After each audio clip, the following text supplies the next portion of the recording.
In preparation for the upcoming seminar called How to More Reliably Improve Flexibility Without Wasting Time Static Stretching, I want to walk you through a very basic hamstring flexibility self-assessment today. This is something so simple that you can perform at home within about 15 to 30 seconds. It's so simple and easy to do. And I think a lot of times people always come to me saying my hamstrings are super tight, but then when we look at them, get them on the table, run them through an evaluation, we actually notice that they have good range of motion, but they're feeling a lot of stiffness and tension in the hamstring. So we need to determine, one, is that muscle short? If it is shortened, how do we lengthen the muscle to help relieve that symptom of tightness? But on the other end of the spectrum is if someone feels tightness and we test that muscle and find out, okay, that muscle has adequate length to get them through the range of motion, what are some other things that could possibly be contributing to that tightness? So a couple different ways we need to look at this.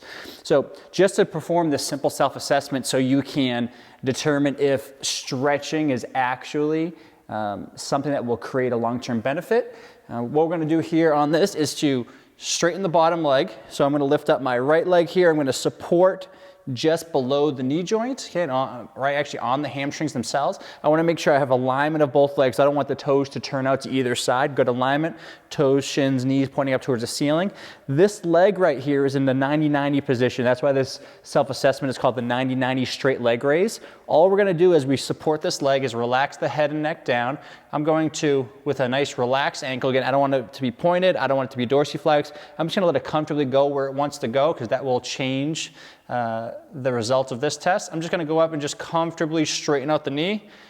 My goal is to get this knee within 30 degrees of full extension. So if we think of 180 degrees, hip, knee, and then vertical line up towards the ceiling, I want to be able to get within 30 degrees of extension to know, okay, I have adequate flexibility at the hamstrings. If I'm someone that's stuck in this position, okay, we know we have a shortened hamstring, but if we're someone that can easily get past to a fully extend, obviously I'm changing my position to get there, but if I can get to full extension, we know, okay, that hamstring has enough range of motion.